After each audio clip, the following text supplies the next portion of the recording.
This is Victor Devon, and you're listening to WEBurlesque, the podcast. Special thanks to Michelle, Joseph, and Rob for their donations via our Patreon.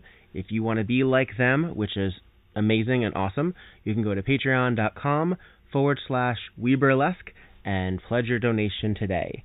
You will help keep this show alive. You will help keep a struggling solo burlesque performer, producer, and director a little happier every time he gets those email notifications.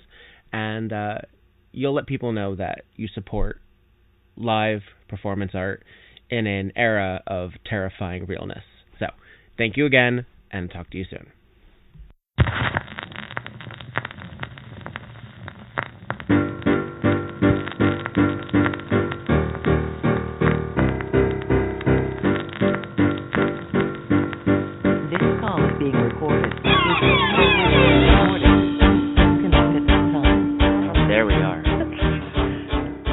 This is Victor Devon, and you are listening to WeBurlesque, the podcast, and I am on the phone with Grandma Fun, who is calling in from New Orleans.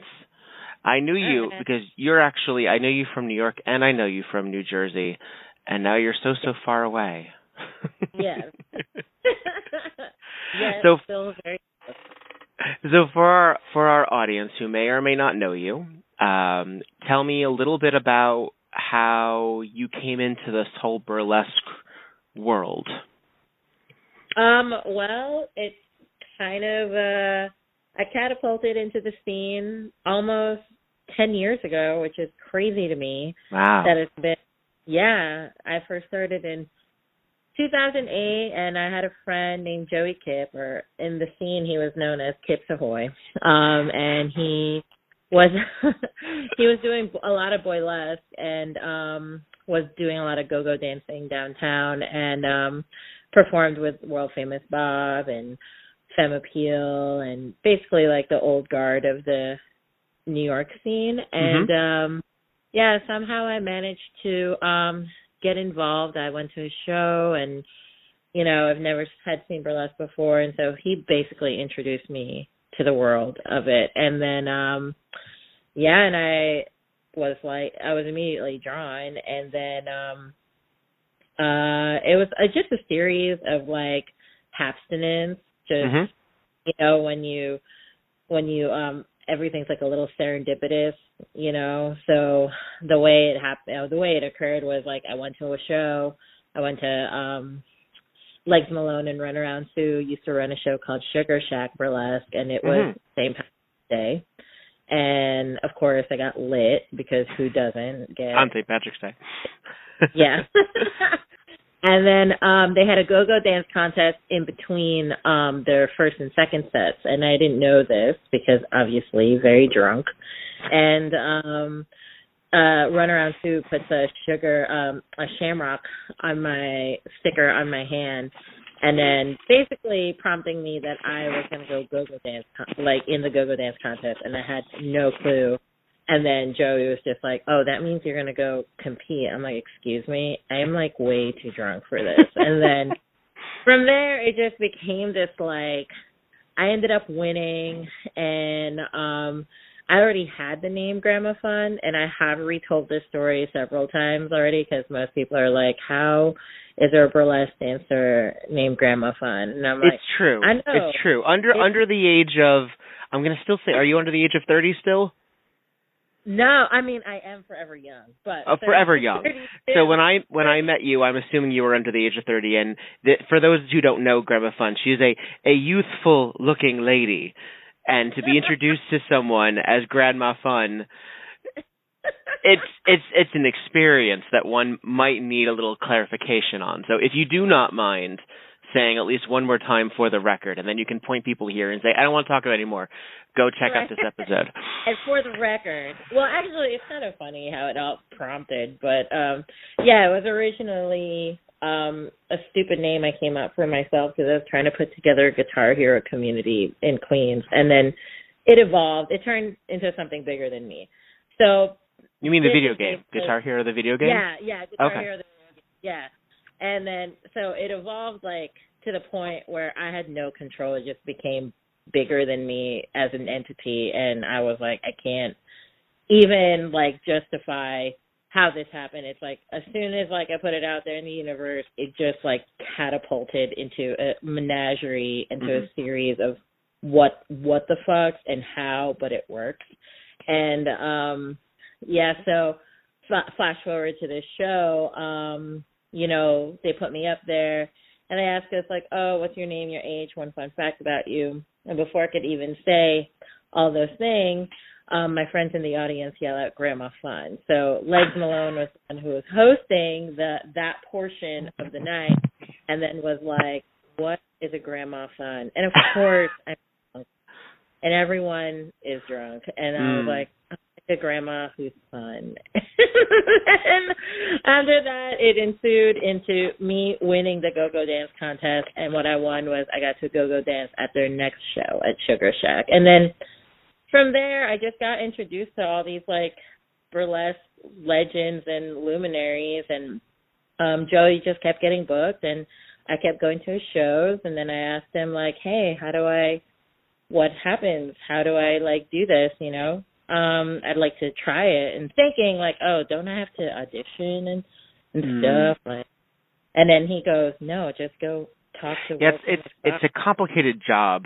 Like, there's not really, I mean, I guess depending on the show, there's auditions. Yeah. But bar to bar, not so much. Oh, definitely. Yeah. And that was at the time when, like, burlesque was really, like, getting its, like, golden age, like, its peak, you know? Like, it was becoming this, like, it was 2008, so it was not, there wasn't a lot of as many shows as there are now. There was only like maybe a few groups that were out there really doing it, and for me it was just like I had not seen someone of my color, like I've not seen someone that represented me, you know, in the scene as when I was going to those shows. And then so I was like, I want to try this, you know, and then Joey was just like, go frickin' talk to Bob. And I was like, that's it? He was like, yeah, go fucking talk to her. And I was like, oh, okay. So and then, again, for our audience, what if people are wondering what your color is? What do you identify as? What is your background? Oh, I'm Filipino, so I'm born and raised in the Philippines, but everybody thinks I'm all kinds. Oh, I didn't know you were I didn't realize you were born in the Philippines. When did you come here? I came to Paterson. I came to Paterson, New Jersey in 92. Okay. I immigrated. Yeah, and not by choice. My papers went through, and like basically it's like a lottery system, and my paperwork went through for me to become a citizen, and so I was 6. I had no idea, and my parents just, you know, made a run for it. It was like, we got to get her out. She's coming, because there's only like a small window of time.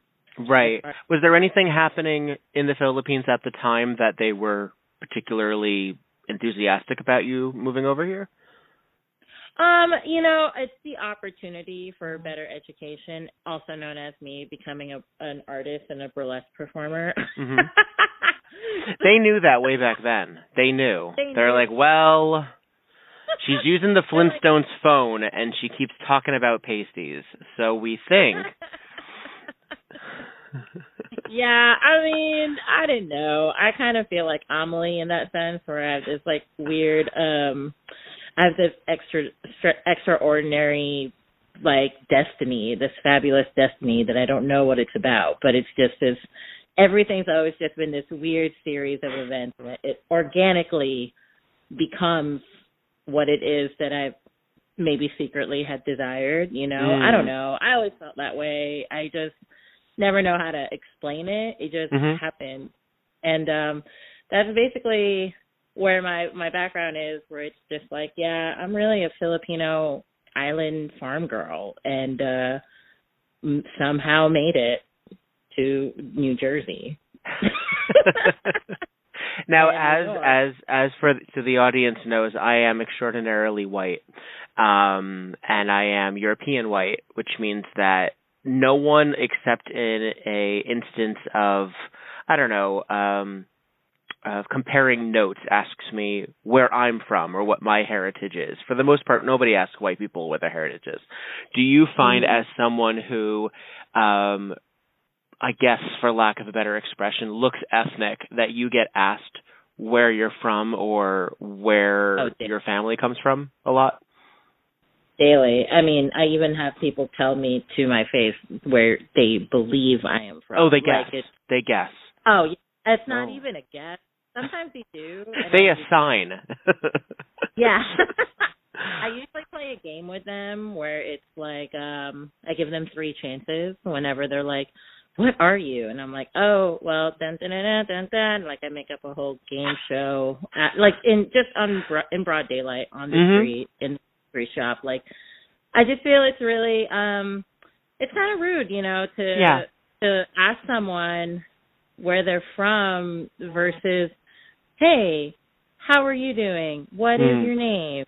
I'd like to get to know you. Like, I will accept that. I will accept, like, oh, man, the weather's so great. How are you doing? You're a person I've never met. What is your name? Versus, I get told, you're Hawaiian. I'm like, oh, this is where this conversation's going.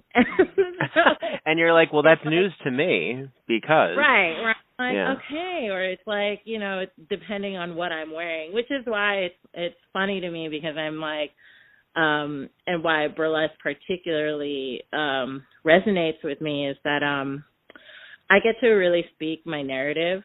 I get to tell people what I am as opposed to like my everyday life where I'm constantly already just being told.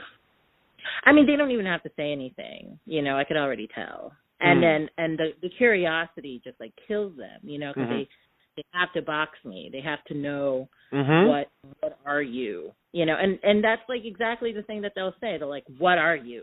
Right. Like, well, that's a little jarring, but let's play a game, and then like throughout that game, they soon realize that like I'm being a jerk because I'm right. The first thing You're letting them know through through playing. I mean, I guess my theory, is that since white people, and I speak for all white people when I say that, white people, that we say we don't identify or we don't know how to identify ourselves without breaking it down, yet we all see Asian people as Asian or we all see black people as black until we are ready to figure out what kind of Asian or what kind of black or what kind of Hispanic or Latin or what have you. I don't know where that comes from per se. I'll be very honest as a white person, as someone who, my mom is an immigration attorney, so I met a lot of people, either her clients or people that were just in her wheelhouse that were from different countries. So it wasn't unusual for someone to say, oh, they're from, Peru. Oh, they're from Manila. Oh, they're from here. But I also have to realize that that's an unusual, or at least, I don't know, and especially at this day and age, perhaps immigrants and the folk who are being targeted, perhaps let them volunteer it, because otherwise you might seem like you're like, hey, let me just make sure you're on the level. Right. And it's always like, it's like, well, is this how you choose to speak with me? Like, oh, now that I know what you are, I'm going to either ignore you and don't believe your existence. Like, that's how it reads off. It's and I know a lot of times it's not sincerely like that, like I know that people are genuinely curious, but it's not like I don't get asked this at least 20 to 50 times a day. Well, that's the thing is that they can mean it well-meaningly, but white people, y'all can like chill and not do it, even though you mean well by it, because it's not coming off great, and it's not your fault. But all these other white people fucked it up for you. So just so you know. I mean, and that's why I play the game. That's why I choose to kind of strike up like I'd rather be constructive than penalize someone, because sometimes like people don't genuinely know. Like, this is a person who has never seen a Filipino person or has not ever been in like golfed in like a Filipino community, or I grew up in like West Virginia, and like they had no culture, or like nobody of no diversity, so like I like take those things into account, but it does get tiring after a while where you're like, okay, this is the 80th time I've been asked this, and then I make up stories. So I, like. So you're Madagascarian, and you. Yeah, like I tell them I'm in like in Hawaii and like all the things, and this for me is like it evolves into this like grandiose like storytelling, which is a running theme in my life. I always, my parents weren't around when I was growing up because they were my dad was like a captain and my mom was in Jersey as a nurse. So I grew up in a big family, yes, but I didn't have my mom and my dad. Like they would come and visit me, but like a month out of the year, because they were like working and making their like dreams and their careers happen. And they had. So they were still in the Philippines? No, they weren't. My mom was in New Jersey, and my dad was a captain. So he was sailing all over the world, and my mom was in the hospital in New Jersey, and at this point my parents were already married, and when they had me, they didn't mean to have me. I just happened. Sometimes it be that way. Go ahead. Sometimes it be that way, like that's just life, and then they had me, and so I always came up with these extraordinary stories of who my parents were because they didn't know where they were and what they were doing half the time, and I'm too young to understand that concept, so it's like everything around me influences me, like all these like things that they would send me, would be like, oh, my mom would send me like the Little Mermaid movie, and I'm like, oh my God, it's a sign. It means I'm a mermaid and my parents are mermaids. So this is something that I've always had this overactive imagination, if you will. So for me, when it comes to like racial stuff, it grows off. Like I don't choose to be upset, whereas I probably should be a little bit more upset, but why waste it on combating it in a negative way as opposed to just like turning it into something a bit more positive and like a learning experience is kind of where I come with it. Do you feel that, especially in burlesque, that you also get the opposite side, or not the opposite side, but an alternative angle of racism is exoticism? So it's not necessarily where they think that you're lesser than, but that they somehow think that you are differently, cosmically created, and that somehow that gets a little icky too. Have you experienced that? I mean, yes and no. I think that I definitely get thrown in for the diversity card for sure. Like, oh yeah, she's what we need, Someone in our group. She's thick, she's curvy, she can perform, she has a pretty face, and she looks like a Hawaiian dashboard doll. Like that. That is something that I have come across.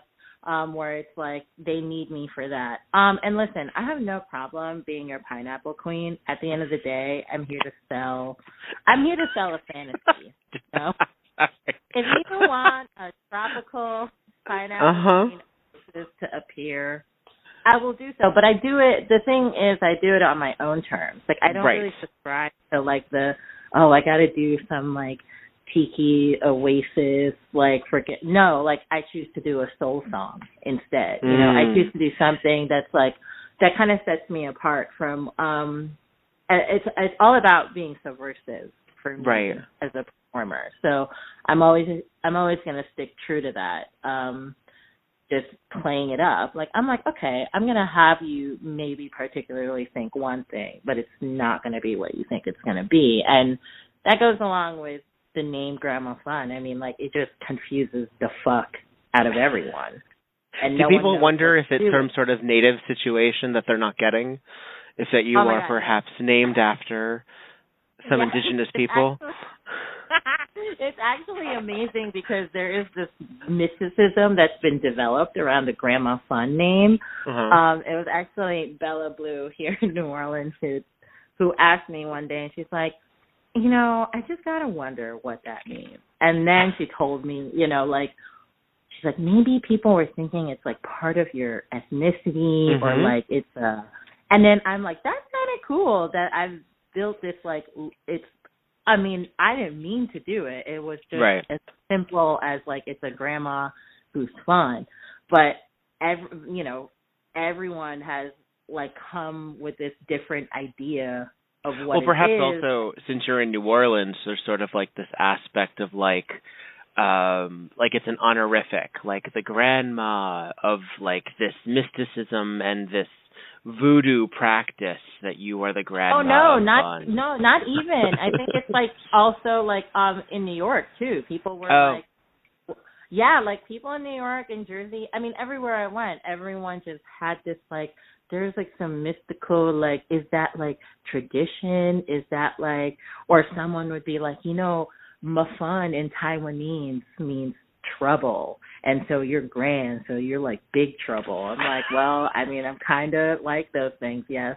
So, but the reason you're seeing it like that is because Facebook made me rearrange the letters that way. So exactly.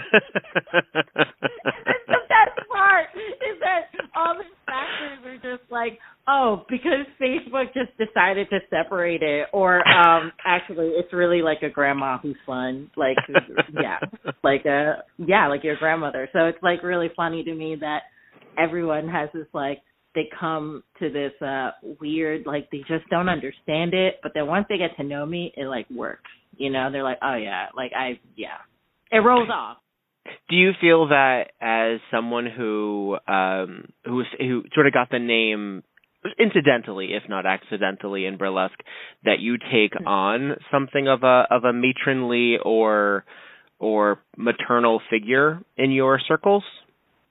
Actually, yeah. I mean, like I work a lot here with AJ and Bella for Whiskey and Redstone, and AJ at some point was like, I could see you being like the madam of like the brothel. And I'm like, yeah, I kind of feel like that would be me. I mean, like I've been called like the landlady from Kung Fu Hustle. Those are all true things. I think I just have always been like that person, very like motherly, but also hard ass.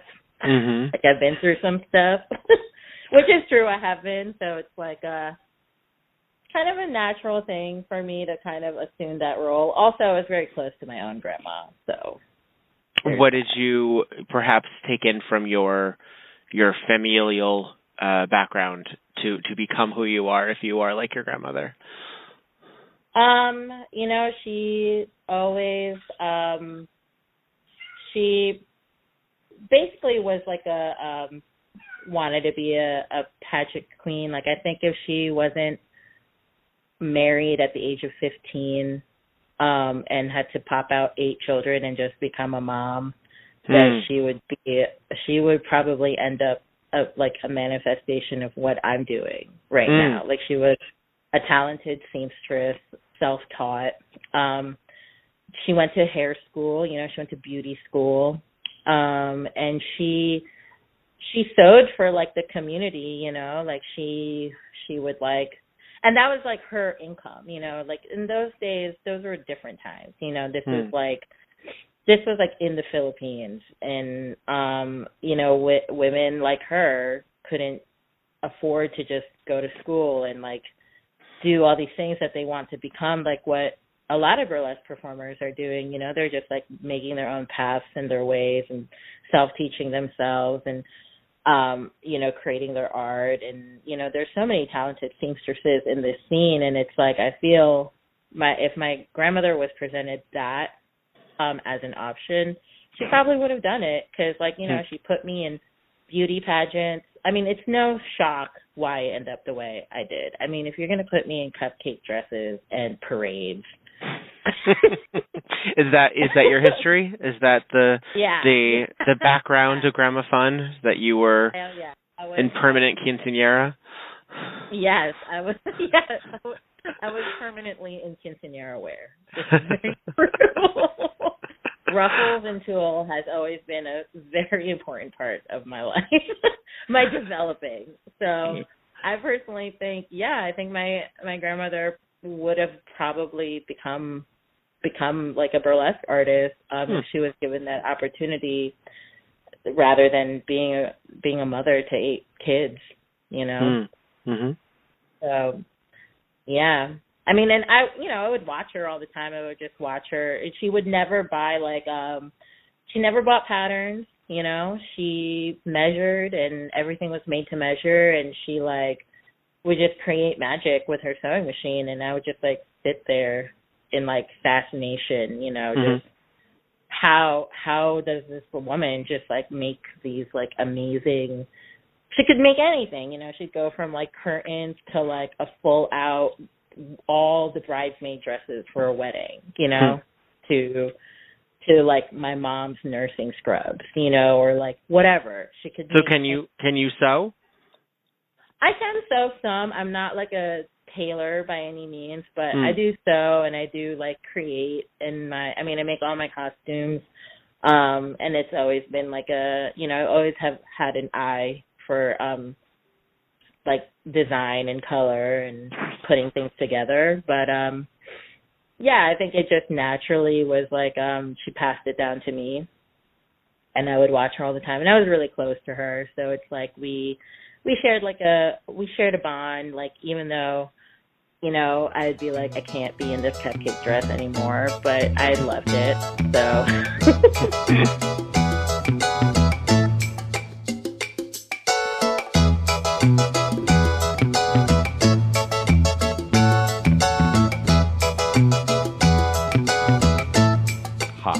My name is Matt, a.k.a. Stormageddon, and I'm the host of Crash Chords Autographs, which is a bi-weekly podcast in which I interview entertainers all over New York and more, from musicians to magicians to comedians to burlesque performers and anything you can really think of. Anyone who's willing to talk, I've had them on my show.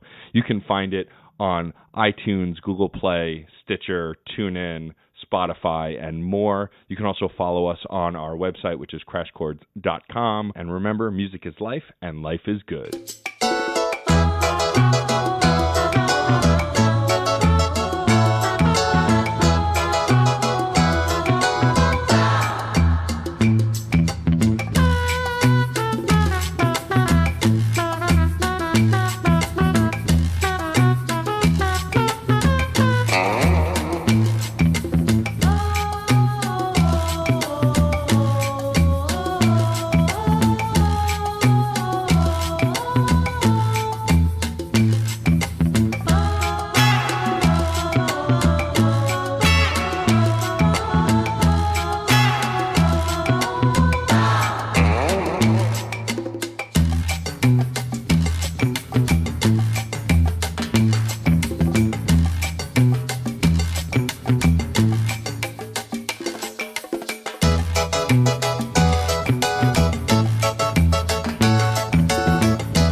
Yeah.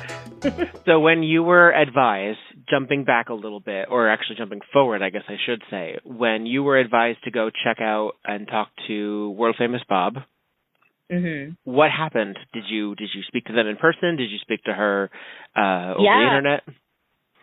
Yeah, I actually, it was right after Joey had done the New Star review. I don't know if you remember that. It was at the old Bowery Poetry Club, which is now Duane Park. So it was a really cool space, you know, so many really fun poetry, shows. Like, it was definitely one of those, like, old, like, that was, like, the old NYC divey, when you think of the East Village, those are, like, the places, you would think of. And, so after a show, like, I hit up, she had booked Joey, and I asked Joey, like, hey, what happens here? And then he was like, go freaking talk to her. And I was like now? Like, I talked to her today, the second. He was like, yeah, just go talk to her. So I was like, okay, and I was super nervous, and I was, because, World Famous Bob is just amazing, and she's, like, an amazing host and everything, and, watching her do her thing at this show, it was just like, you could just tell you're watching a legend, and I went up to her all nervous and weird, and I was like, oh my gosh, hi, World Famous Bob, I really liked your show, and I'm Joey's friend, and and my name's Grandma Fun, and I'd like to dance for you. Like, verbatim, that's what I said. And and then she looked at me like blink, like, okay. like right now, you want to dance for me? What do you want to do? Okay, that's great. I've never heard of you, but okay, sure. And then, she gave me her email address. She's like, just email me and I'll give you a date. And I was like, oh, you'll give me what? A date like that? She's like, yeah. And I didn't believe her. I was like, oh my God, I'm sure she Well, reminder to kids at home, this was 10 years ago. I can't promise that anyone that you go up to now will be like, hey, here's my email address. Right. Now we're a little bit more protective of it. Right. And, like, in those days, things were kind of just, like, again, like, it was really organic. There was so much, like, a spontaneity where it was like, I don't know what's going to happen now, And then for me, honestly, it was like, how many people go up to her daily and just be like, hey, can I get a gig, Yeah. I know you've never seen me. And then, and she didn't see me. She's never seen me do anything. And she has now, but before she had At the time, she had not. Anything. Yeah. At the time, I had never done anything. Like, the only performance I've done was, like, I don't know, Color Guard in high school. So it was like, So unless she was a fan of Color Guard in North New Jersey, it could have happened. It could have happened. It could have happened. I could have gone to a football game and was like, oh, shit, I remember that. You were that flag twirler in the corner. But she gave me a date, and I actually was shocked because I did not expect someone to, A, actually email me back, B, give me a date without having seen anything I've done. And because of that, that's the only reason. She really did just give me my start, which was amazing. And, I just showed up and I did my thing, and it was awesome. And and it was one thing where I was like, I just wanted to do this once, but Sam Appeal was in the audience that night, and then she continued to book me at Kitty Nights back at Bar on A. Oh, before M-White. Yeah. So this is the old Kitty Nights. Okay. This is the old Kitty Nights, and she just kept booking me, and I kept asking Sam, like, why? Like, more actual people want to see this shit? Like, I don't even know what I'm doing. And so, do you remember what you were bringing to the stage? What were you doing on the stage? Oh my God, I brought some of the worst acts. I thought I was real cute, and I was like, this is enough. And I just remember, like Donnie Vomit, and I remember like all these like old, even Albert Cadabra, I remember like just people in the front being like, what the fuck is this chick bringing on stage? And I was like, I'm giving it what I got, okay? I'm just doing what I can, okay? Sam decided this, and I was just following through, and I persisted, I really did. And then I remember when I had a conversation with Sam, we had done what's his face at the R Bar. We did Nilo Fortune's show, and then I was like, man, Sam, look how far I've come. I was like, I really put some questionable things. Like, remember when I first started, and she just looked at me and didn't say nothing. And you know, when Sam gives you them big eyes, I was like, okay, I know what you're saying right now. You didn't even say a word. I know I look like a mess. That's fine. Well, perhaps she was also thinking, and I say this with love some appeal, that she was also wondering about what she had put on that stage before necessarily she was ready for.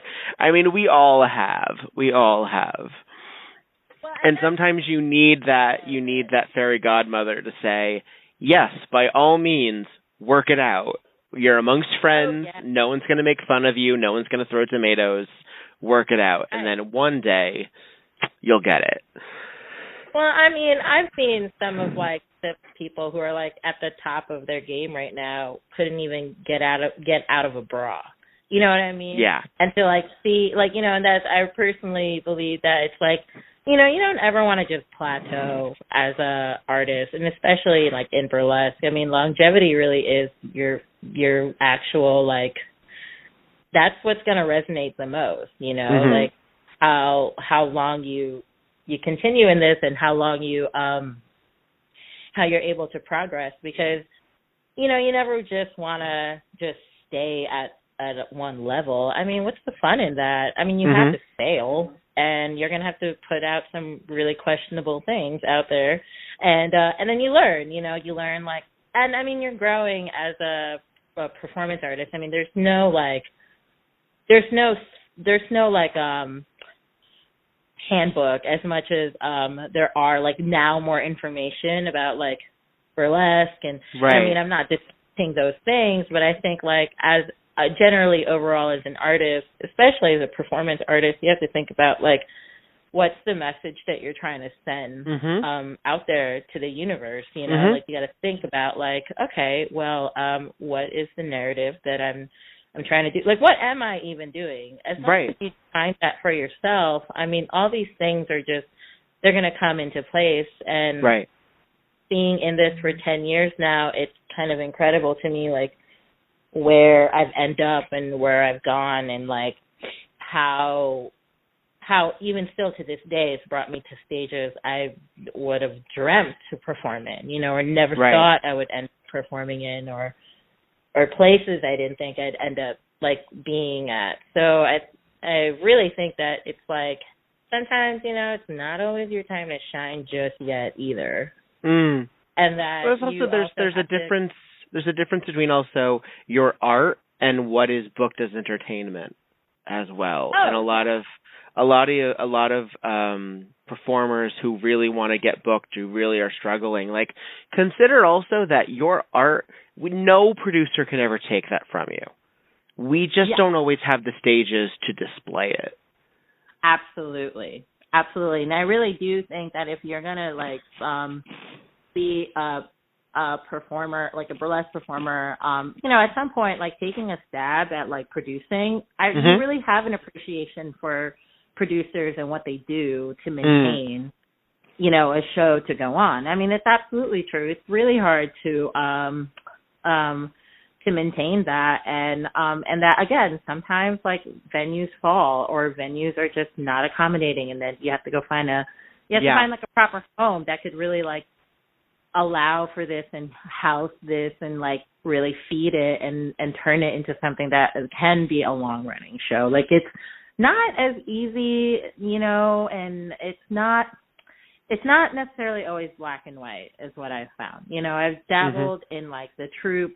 I've dabbled in just being a solo performer. I've dabbled in producing, and it's a lot.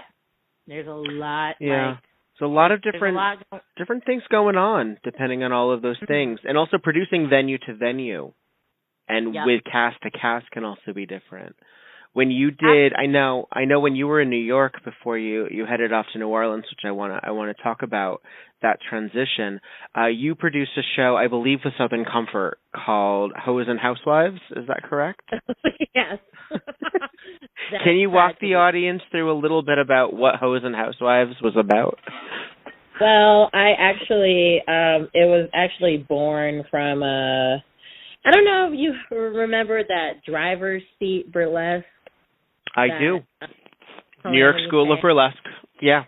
Yeah. So we got asked to do it, and I wasn't sure what we were planning to do, and then and I just remember Calamity suggesting you should do like a Ghetto Fabulous show, and I was like, I don't know, I'm not sure what that means, but but I was like, what?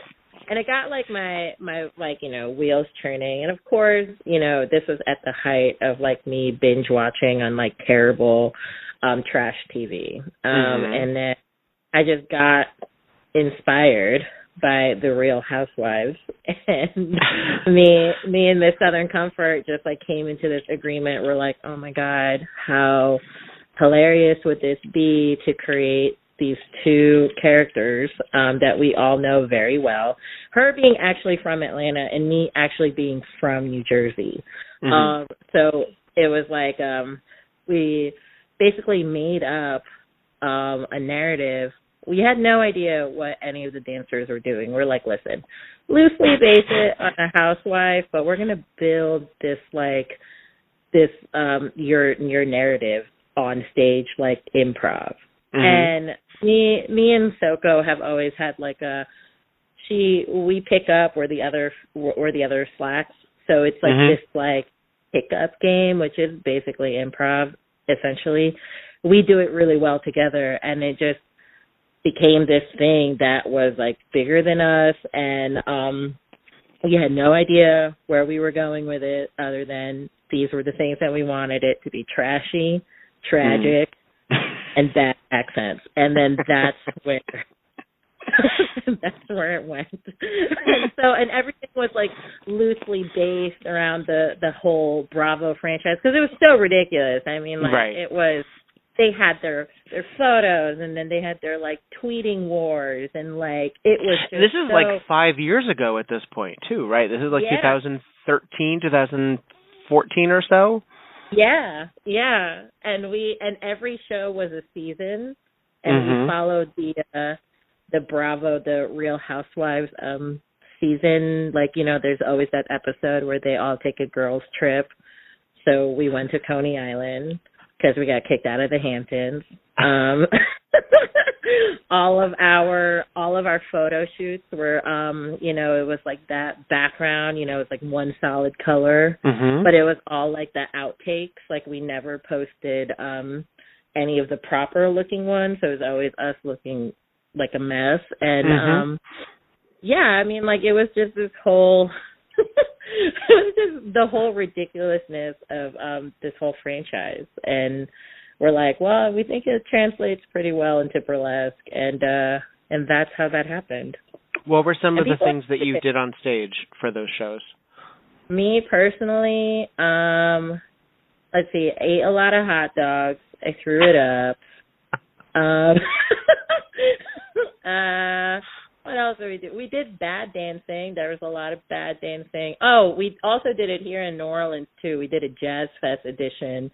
And I don't know how cocktail shrimps were involved, but I had cocktail shrimps. And then SoCo was also live singing and giving a lap dance to this poor patron of ours.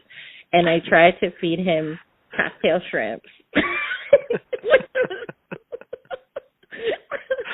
Really special. That was a fun show.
somewhere around all of this, I met you. I met you at Lucky 13 in Brooklyn. Yeah.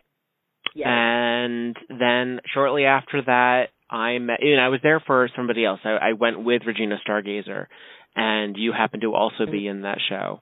And then I booked you a couple times in New Jersey, and then we did the American Horror Story burlesque show with Pandemonium and It's a Little Stormy. Yes. Oh my God. And then I have a steel trap. It's all here. And then at some point or another, you decided that you wanted to leave New Jersey / New York and go to New Orleans. Can you talk a little bit about what the anticipation of that was and the reason for all that was? That whole thing, I think it took a lot of people for as a shock, because no one really expected me. I mean, everybody, at least around me, knew that I was planning to move to New Orleans, but like me moving so soon wasn't. Everyone was like, "Wait, hold on! I thought you weren't going to move for like a year." And again, it was like one of those things where I have one door closed. All of a sudden, it's like I put it out there in the universe, and it just happens. And that was kind of crazy. It was my Muggle job at that point was shutting down. I had decided after my third visit to New Orleans that I was going to move here. And I was like, that's it. This is going to happen, you know? You'd been there before. You'd been there before you decided to move there? Yeah, I've been visiting for like a few years. And I think at the time when you met me, I was still with my ex at that time. And, well, we had a really bad breakup. And I wasn't trying to move back to New York after that. I kind of was trying to figure out where else could I be, you know? I continually was becoming unhappy where I was. At some point, you have to take some accountability for that. You know, you can't continue to perpetuate being unhappy. Because you're afraid to do something, you know? Mm-hmm. And at the time I was like, I'm single, I'm not pregnant, I'm not married, I'm not in a deep relationship with anyone. Everything was basically telling me, you need to get the F out somewhere, anywhere, and but you're not happy here, you know, no matter how hard you've been trying to. So I, with that, being said, when I decided, okay, after that third visit, I was like, I can't, why am I coming back? You know, I just don't, for what, you know? And then when I decided that, that's when things started kind of just closing down in New York. All my loose ends, my job, my this were just tidying up and closing, and opportunities were happening here in New Orleans that I did not really anticipate, where it's just all of a sudden I had a house, a apartment to sublet within 2 weeks, you know, and things opened up, and I kind of was just wow, it's propelling me, it's pushing me, so I'm gonna go.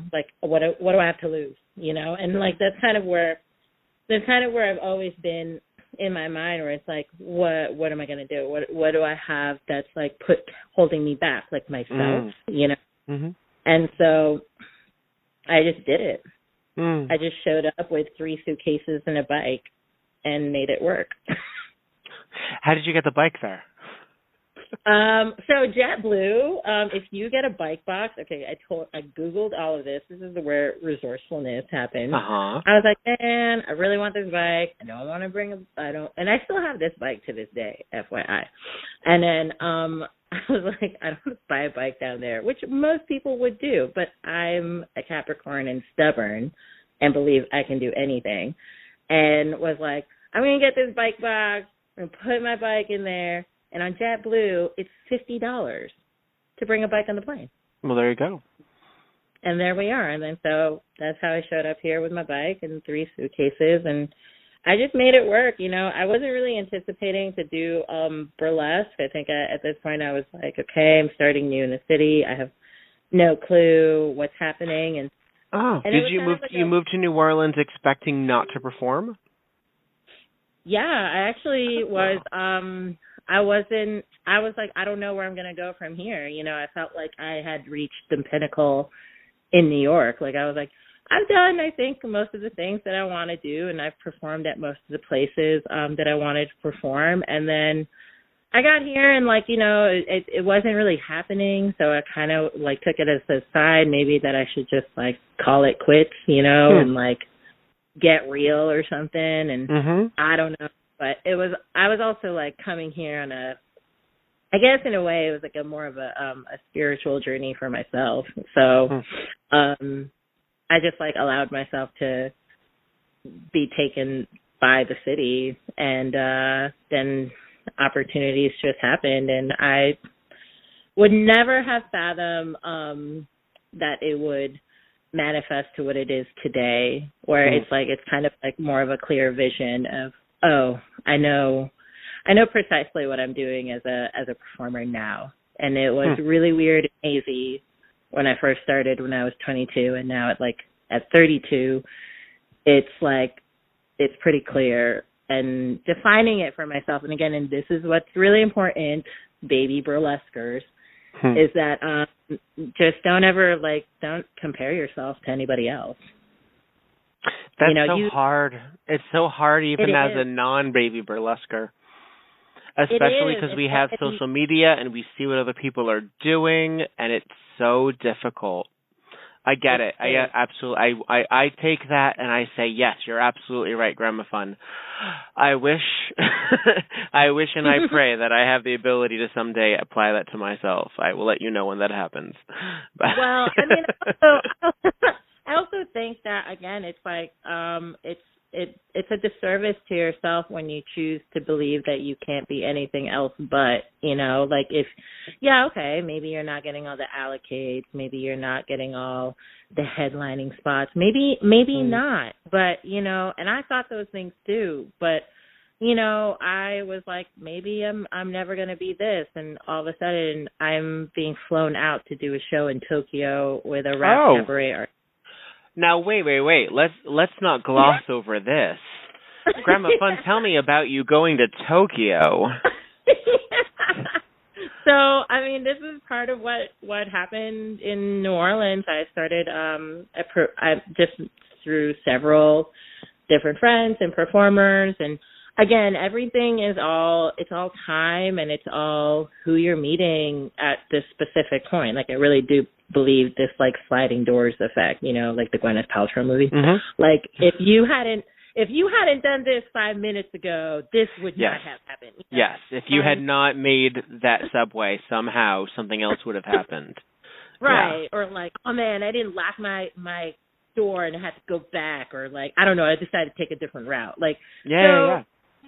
This is a very real thing for me, where I'm just well, you know what? I guess things are. I just don't go expecting into anything. I mean, I'd like to do these things at some point, but I'm not going to expect that those things are going to be given to me, or because it's going to go to me, And so I had met boyfriend. She's a rap cabaret artist, and she employs a lot of local burlesque performers to be her backup dancers, and I had been backup dancing for her for the past since the entire time that I've been here in New Orleans. And I've she's every opportunity that she's given me has gotten bigger. I had a chance to perform at Tipitina's, which is a legendary stage where Professor Longhair and Dr. John have played, and every incredible musician in the history of ever. It's one of the stages that it's the pinnacle stage, you want to be at Tipitina's. They've made songs at Tipitina's, and she's had me for the past 2 years now in her Preservation Halloween show, where it's at Preservation Hall, which is one of the oldest jazz clubs in the French Quarter, and it's it's just incredible, the energy there, so having to perform there, and then after that, she asked me casually, oh, what are you doing December 1st? And I'm oh, I think I have a friend's wedding or whatever. And then she's well, could you forego that wedding to go perform with me in Tokyo for Marc Jacobs spring launch party. And I'm all right, you buried the lead. You buried the lead, Grandma Fun. And I was like, ma'am, hold on, please. I was like, I gotta ask a friend. And my friend was like, I fucking hate her, and you should go. And then and it's awesome. Like, these are opportunities that if I had just given up, if the thought of just being like, I'm not enough, or I'm not what people are looking for, and I gotta go compare myself to others. I mean, if I just decided to just believe that I knew all and everything about the world, I probably wouldn't have been on that plane going to Tokyo. So what happened when you were there? Just a little bit. Just tell me a little bit about while you were in Tokyo for Marc Jacobs. What was that like? Well, what did you do? Well, we stayed at the Godzilla hotel. That was cool. And we were in Shinjuku, which is like really close. It was like in the red light district, so that was like kind of interesting to see all of the soap lands and like the pink salons, and I was like, okay, this is how this is over here. And I'm like, and then how clean Tokyo is. I was really impressed. I was like, excuse me, I've not seen trash anywhere. And my butt was always clean and warm because all the toilets were hot, and like when you would sit down, it was all like heated. And, like, they had bidets and dryers for your butt. So that was cool. Other than that, I mean, we performed basically for Marc Jacobs had a spring 2018 launch party there. And we performed at, like, one of the oldest host clubs in Hot 10, which is insane. It's like a club that women pay men to basically fawn over them. Like, pour their drinks and light up their cigars and tell them how hardworking they are and how beautiful they are. And I was like, oh, that's cool. But we didn't know that the place was owned by the Yakuza. So there was that.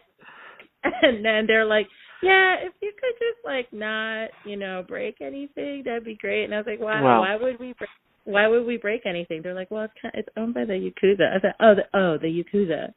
Oh, you mean like the largest crime syndicate of all of Japan? Okay, this is fine. Just not going to break anything. I mean, you'll be fine, but they will have their legs broken, and this is important.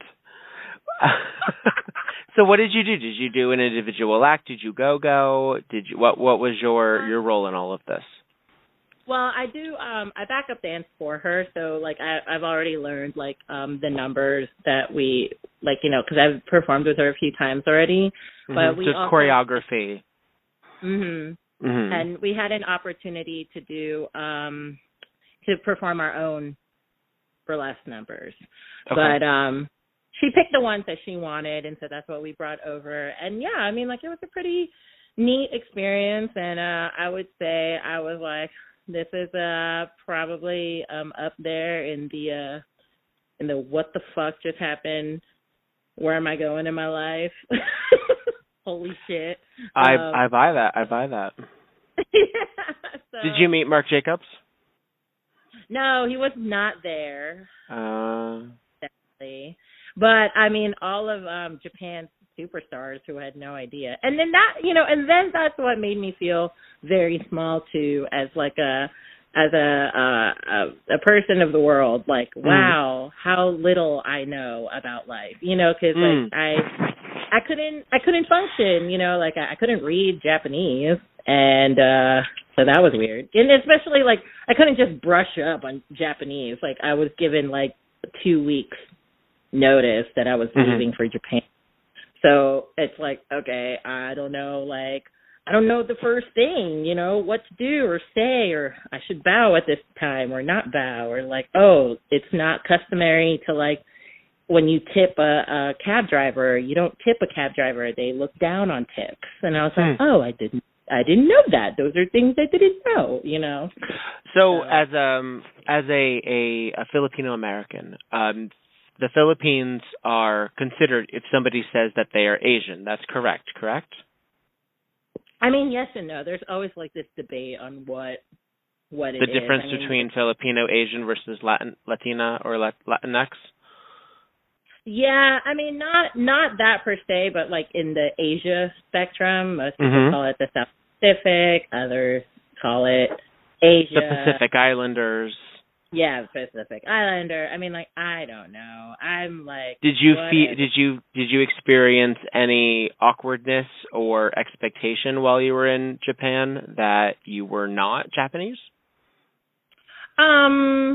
Not really. I think honestly they have not. And it's like and I think this is just an Asian thing too, to see a bigger woman performing with such robustness as me and confidence. I don't think that's like, and I mean, and this is part of Asian culture too. I mean, like everyone frowns if your hair is kinky, if you're not light skinned enough for their taste, and if you're chubby. And that's something me and Dame Cuchifrita talk about all the time. She's, another Islander burlesque performer in New York, and me and her we were both in Brown Girls Burlesque, and we, me and her always talk about those things as like island girl performers. We're not this enough, but we're still acceptable enough, but nobody knows really how to place us, which is really it resonates also into real life. So we're like not really that shocked, but also like, how it appears even in regular life, like, yeah, we're kind of like a novelty in a sense here and for like American audiences. But then there's a growing burlesque scene in Asia, actually. And it's, and delving into that actually has been really awesome and amazing. And like there, it's like, wow, I get to really like explore these ideas. Like these are issues and topics that I've dealt with. And then now it's like becoming something that's where burlesque is resonating overseas, in that side of the world. And I got to meet I took a trip to the Philippines recently and got to meet Burlesque Philippines, where we have there's burlesque happening in Manila, which is so amazing. And they're so cognizant and know of like all the scenes here in New York and like watch videos. Like, I mean, don't think for a second people are not watching you, like even if you feel like you're not like doing anything or like you're not in the top shows. I mean, this is the magic of the internet. Like people are aware, they know already. They already know like who's involved in what scene and who they've been watching and seeing grow for a long time. So, talking with them, like I kind of felt like, they treated me like, oh my God, you're actually real. You're here. And I'm like, wow, I've like did not expect to feel like to be treated like a unicorn even in my own country, where it's like, what's the scene like? What's the scene like? Yeah. Is it highly classic? Is it more? It's a mixture of both, actually. They're very much into the whole art and the aesthetic coming from like the New York scene is what one of them came over there, Joyanne. She performed at the Calamities Asian Spectacular. And for me, it's like amazing to see like how lucky and privileged we are to perform here in the States, because we can just go anywhere and be like, I can go to this city and fucking do all the things that I want to do, or I could go make a multi-city national tour whenever the hell I want, however I want. But like in Asia, they can't get out of the country to even just perform. Like they've explained it to me where they're like, yeah, Singapore is the only place where they're not going to like check for like immigrations and stuff like that, but we have to get a specific,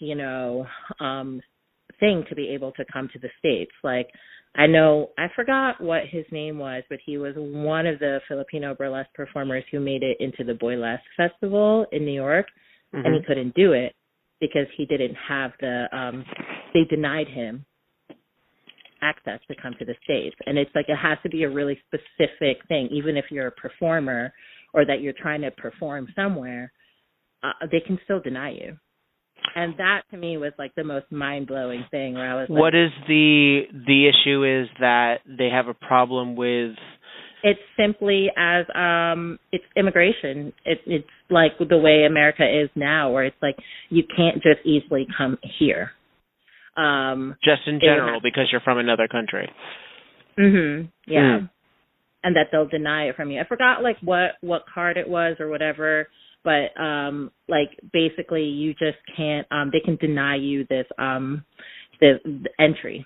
They can just deny it, and that it's hard for them to travel, so they kind of have to stay. They're forced to stay local, and it's like it's not like dual citizenship. It's like the Philippine passport is considered less than, so you can't just go to. If you have an American passport or you have a dual passport, so Joyanne was like born in like I think Saudi or something like that, and so because she has that, she can travel a little bit more than the rest. Like she can go to like Korea, she can go to Seoul, she could go to these like whatever these places. Versus if you don't have that and you just have a Philippine passport, it doesn't allow you to do those things. Right. Kind of just sad, you know, like for me to be like, wow, that's what an amazing, you know, and even, you know, Joyanne and the rest of the Burlesque Philippines crew was like, you are so lucky to be able to do what you're able to do, and you know, and that's when I realized, wow, my own privilege, you know, where it's like, you know, yeah, there was just this lucky, like, the way I came about in my life and stumbling into burlesque, and there's this just like magicalness to it in a way, like, you know, just looking back on like my own journey, but then you know, going back to the Philippines and like and being like watching this grow, where it's like, holy crap, like I can't even, I never would have thought or be able to be immersed in something where it's like, wow, burlesque is also speaking here in my own country, you know?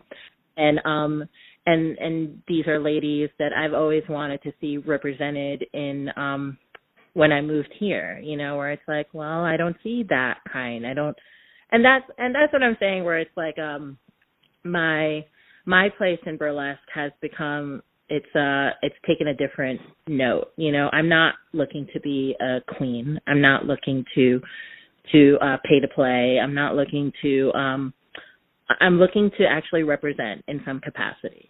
And it doesn't matter what stage I'm on. The fact represent that, what precisely though? What are you hoping to represent? Representing like me as like a me, like as these ladies that I wish I could have seen when I was younger, you know, like there isn't, like, American burlesque doesn't, and this is what I'm saying, like, for me, I've always mentioned about like classic burlesque, like whenever I've had conversations with people, that like classic burlesque doesn't really resonate with me. I enjoy it. I like it. Don't get me wrong. Do it, you know, whatever. But for me, it doesn't really come. It doesn't come across to me because it's not like mine for me to relate to. And it's always been this thing for me that becoming, you know, I've read it in like some burlesque books too, where it's just like, you know, there's these burlesque, Asian burlesque queens, right? But they'd be at the top of their game, but they were never going to be queen. And I just remember reading that and being like, man, that is really sad. That is so sad that it's written in a book, that statement. And now it's different times now. Like, there's so much more POCs and Asian and Spanish and Black performers that are out there just like freaking killing it, you know, and coming out in full force. And I'm just like, holy shit, that wasn't something you saw too much of, like, in the beginning, you know, in the early What is it like in New Orleans? In New Orleans, it is shockingly low. I'm the only, besides Ariana Amor, I'm pretty much the only Filipino burlesque dancer in the city. Mm-hmm. And there's only one other, there's a few like brown performers. There's Blue Noir, who I'm going to be on tour with. She's Haitian. And Blue Noir, you said yes? Mm-hmm. Lune? Yeah. Extraordinary. I had them my last May show for Star Wars. They did a C-3PO act. Extraordinary performer. Extraordinary performer. And if you follow them on Facebook, you see that they are killing it in the Nerdlesque. Yeah. Yeah, so, like, I mean, like, Lou Noir is just, like, she's another example of, like, you know, she's a new performer. She came from, like, the Asheville, North Carolina scene, and me and her are basically the only, like, two island girls that are in this scene in New Orleans, and which is kind of awesome because, you know, I get to, like, wow, that's such a niche position, and that we're the only ones, so do we have to be fucking good, right? Because you're your own competition, but it's also like, and you are your own representative. Yeah. And so and that's what I'm saying, where it's like become a different turn for me. It's become this entirely has a different scope now, because I've always been a proponent of like making my own way in this scene and really subscribing to what I feel like most people feel like they need to subscribe to. I'm just like, you know what, I'm scratch that. I'm gonna do any of that. I think I'm just gonna create my own narrative, like I said I was always going to, and that I'm not gonna get swayed. But in all my years in doing this, I'm realizing now, like, wow, it's a much more bigger role than I had anticipated it to be. Which is part of the challenge. Like, I actually really, I'm stepping up to it, you know, that, okay, so this is it. There's a lot here. And also, you know, you got to teach people, I mean, as much as you don't want to, but who else is going to speak, you know? I mean, you see this shit all the time in burlesque, where, like, people still are making these, you know, like with the blackface and just like with cultural appropriation, with just like, you see it and it's like, you know, these are people that are A, they don't give a fuck, or B, they haven't learned, you know, that it's actually messed up.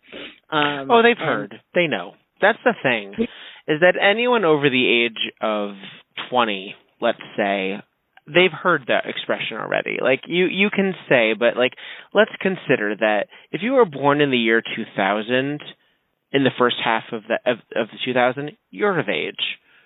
Like, let's not pretend you don't know what you're talking about. You have the internet. You have Instagram. You have Fox News or CNN or MSNBC telling you what you should be outraged about. You fucking know. Like, let's not pretend. Yeah. That's how I feel about it anyway. There's so many people who are just, you know, honestly, they're this, you know, stupid. And or they're this ignorant enough that they don't want to hear, because it's coming from like a, and I'm not defending them, absolutely not. I'm not defending anybody here at all. But I also feel that, you know, people do make mistakes, and it takes quite some time for them to unlearn these things that they didn't even realize that they were doing. Does that make sense? Like they didn't realize that this was wrong for a very long time. And that's like a really hard thing, you know, like it's a hard thing to show someone to the mirror themselves. Like, hey, this is fucked up. And they're like, no, it's not. And, you know, nobody ever wants to be the bad person. No one ever wants to be called a racist. Nobody ever wants to, like, be in the wrong, you know? And it's like, I mean, and sometimes you just can't help a person. Like, that's then you know what, then you're on your own. You know, you're an adult. And you have missed an exciting 3 years in New York City, let me tell you. Yes, I really could have, because when I left, I was like, what is this explosion of a mess? What happened? There's some stuff.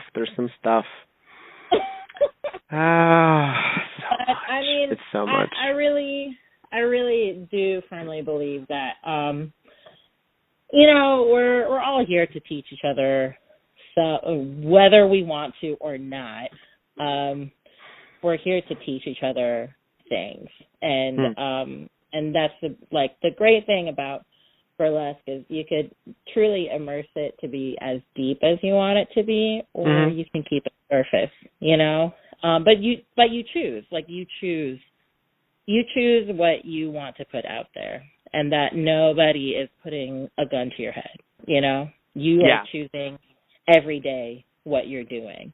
And, if you choose wrong and you fuck up, well, okay, there we go. Here we are. But then what you do after that, is really, I think, what counts and matters. You figure out, okay, I learned that was fucked up.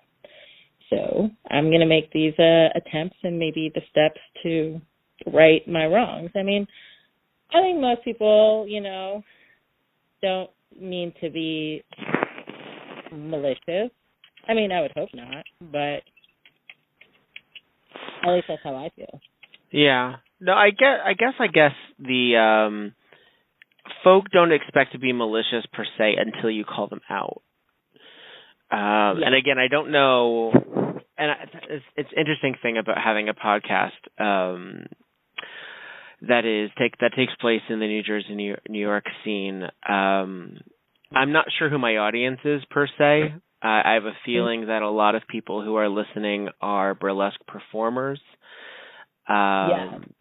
However, if anyone who's listening is a fan or someone who just stumbled upon it, just so you know, our industry is like every other industry, especially in entertainment, where we are individual entertainers.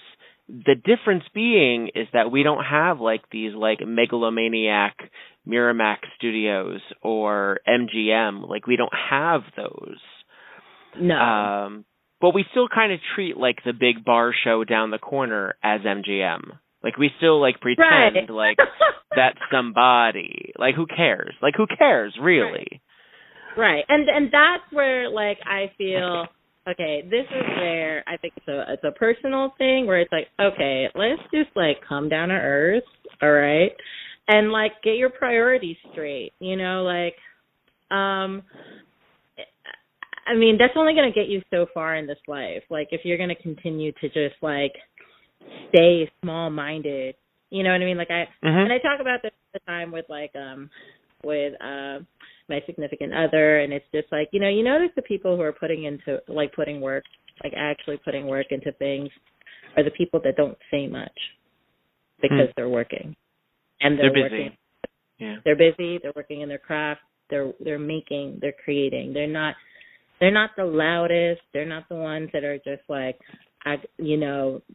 that, and the fourth to people. They're no, they're in the lab.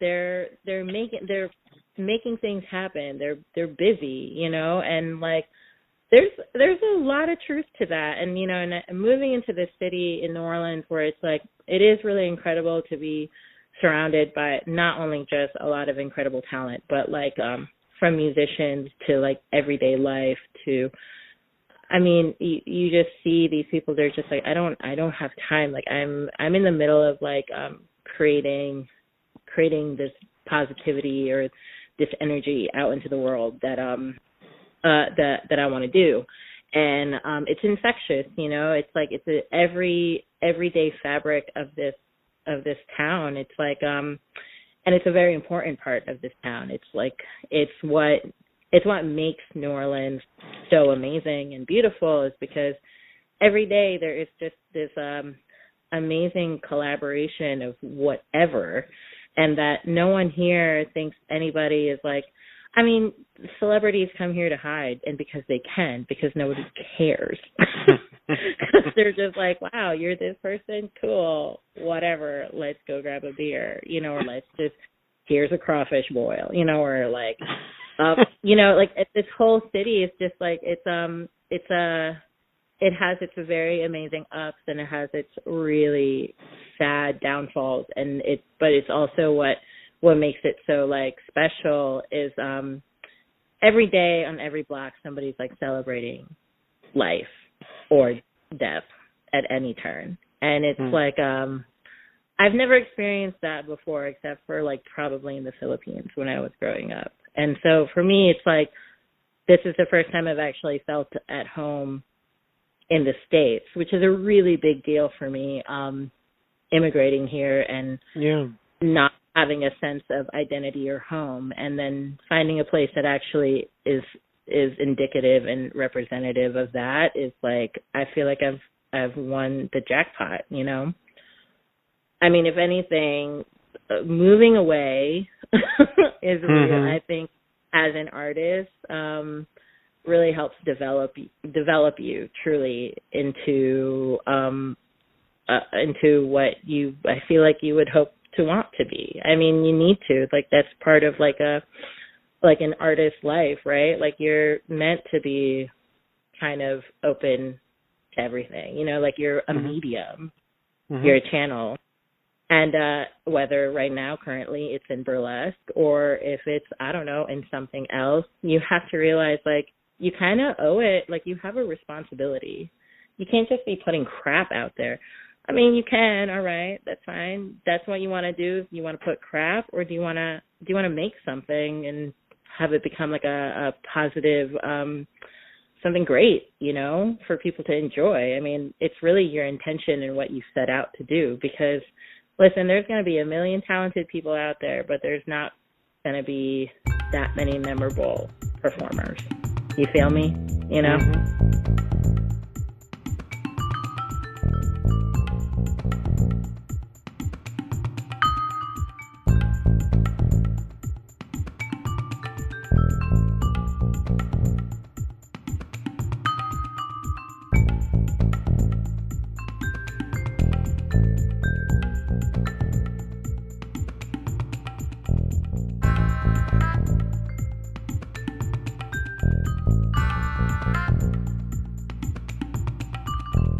Sorry, I got all deep there. Well, I appreciate it, Grandma Fun. As we close out our conversation, I'm going to give you a couple opportunities. I'm going to give you an opportunity to shout out some people locally that you're really glad for. Just give me some names, some venues, some places, some things that people should check out if they are in the New Orleans area. What do you love about being in New Orleans? Who do you love? I mean, everyone has like a different flavor here, which I really enjoy. It's a small enough scene right now where it's like, you don't have like it's not completely saturated. But I mean, any burlesque show you're going to go to is going to be fun. I will say that. Mostly of course, I love performing at Whiskey and Rhinestones, with Bella Blue and AJ. Also, Trixie Minx does a burlesque ballroom in Burgundy at the Saint Hotel, and also at the Royal Sonesta. It's with a live jazz band. And actually, Burlesque Ballroom is historically the only live jazz and burlesque show on Bourbon Street. So it is actually a real treat, to do that. And there's a lot of like guest performers that come into town. I mean, who doesn't want to come to New Orleans and have fun? And Talk Nerdy with Zena Zeitgeist is another big performer with a lot of like the nerdlesque type of stuff, and she puts up really incredible shows at Society of Sin. And of course, you've got Lefty Lucy and Dick Jones now here in the city. And Lefty does she's been doing a really good job putting together burlesque bingo and like Vulva S burlesque, and Roxy LaRouge of Big Deal Burlesque is always incredible. That's a touring show too. That's like all in the like Gulf, Southeast Gulf. So so we go to like Lafayette and Mobile, Alabama, and all these like other little towns. And but yeah, I mean, like I would say those shows are always great, and also Always Lounge is amazing too. It always has incredible different shows. There's Dee Dee Onassis, who's an amazing drag performer and puts out a lot of thought-provoking burlesque, neo-burlesque, and drag out there. So she has a show called Showstoppers that's really phenomenal. And yeah, it's a really exciting time as far as like the New Orleans burlesque scene is concerned. It's definitely it's kind of reminiscent to like when I first started burlesque. I guess is my nostalgia with it. I'm just like, oh, this is pretty awesome. So yeah. Who do you miss? I'm going to give them an opportunity to get shouted out if you have the time or the thought of them. Who do you miss on the East Coast that you want to say? Oh my God. I miss everybody. I do. I miss everybody. Fair enough. I try to make a point to go to as many shows or see as many people as I can. It's really tough because I'm only one person. But I mean, I do. I miss like all my old haunts. I try to go as much as I can to see people or hang out with people. And yeah, I mean, like I had an awesome time in New York. Like I've met so many incredible performers from that city. And the best part though is that people come visit me. You know, like I've actually seen more New York burlesque performers in this city than one in New York. Because we're all like working like 3 gigs in a night, or like we have like a million hustles and we can only see each other for like 5 minutes, you know? So like when they come here, it's like, oh wow, we could actually have a meal. For our audience, obviously, I will not be able to engage if it is in New Orleans for right now. Hopefully I will make my way there. But where can people regularly see you if they want to check you out? They can see me at Whiskey and Rhinestones. I'm on rotation there at Gravier Street Social. That's on Thursdays, Fridays, and Saturdays. Friday nights, I'm on rotation with Burlesque Ballroom at the Royal Sonesta. And yeah, I'm kind of I just get booked wherever I'm at. But those are the 2 places that I'm generally you can see me at. And not in June though, because in June I'm actually going on tour with Lou Noir and Nikki Lavillian. Where are you going? We're going to Nashville, Minneapolis, and Chicago, and the tour is called 2 Island Girls and a Goth. Very nice. Yeah, so that's us. Watch out for us. There will be a snake. Nikki Lavillian is a snake charmer, so she is bringing her baby on the road. So it's going to be like 2 Wong Fu and a snake. so to speak. Watch out on Instagram. You'll see her shenanigans. You'll see that mess. So, yeah, it's all exciting stuff. Well, terrific. Well, thank you for chatting with me, Grandma Fun. I do miss you. I know you got your own thing happening. I myself, I don't know if you've heard, I'm back and forth.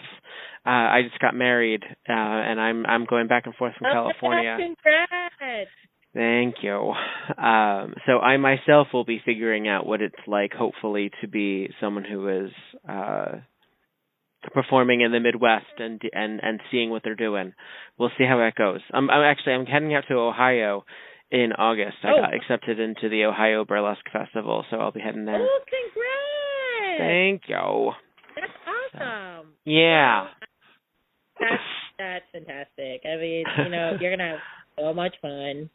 And also, if you are going to continue doing burlesque festivals, I do want to give a shout out to the Minneapolis Burlesque Festival. It is some of the best burlesque festival-ness that I've ever gone to. All right. Has it already happened this year? it happened. Yeah, it happened this year. But if there is applications, please do it. They are, and a lot of people who feel that they are like, oh, my act would never get in. They love the weird stuff. They love it. And I mean, there's always this misconception that, some festivals you can clearly tell, clearly. But there are festivals out there that is not what you think that they are. So I strongly advise to apply for it. It was actually a really good experience, and I had so much fun. And the production value was probably top notch out of all the festivals I've been to, aside from Burlesque Hall of Fame. But this in particular was a really fun festival, so I highly recommend it for you to do. All right, I'll check it out. I'll see how feasible that is. Is there anything else you want to shout out before we say our goodbyes? No, not really. Just everybody need to calm down and just enjoy. You know what? Listen. You understand? It's been a week. It's been a week, Grandma Fun. Infinity War and Kanye West and Bill Cosby. All of this is happening at the same time. I don't know what you want from us. I mean, come on. You didn't think that shit wasn't going to, blow up in itself? I mean, think about it. My favorite part is I mentioned 3 different things, and you didn't specify which one, and it applied to all of them. For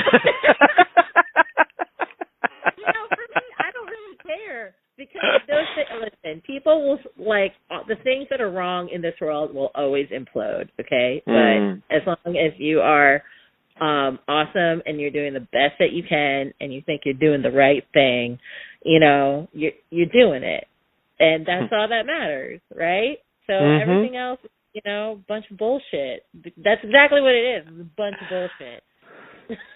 And that's me. That's Grandma Fun over and out. Well, thank you, Grandma. What's your tagline these days? The Polynesian Technicolor Dream. Well. But a lot of people some people call it the Filipino poetry soul chicken book of the soul one, or they call it exotic flower pineapple dream. Oh dear. It just, you know what? I give up. That's basically what I'm saying. I give up. Well, I thank you. For those of you listening at home, this has been WeBurlesque, the podcast. My guest today has been Grandma Fun. Check her out in New Orleans. I hope she will find her way on the East Coast, but if she does not anytime soon, she is worth a trip to Bourbon Street, and I appreciate it. Grandma Fun, thank you so much for chatting with me. All right. I wish you nothing but the best. Mwah.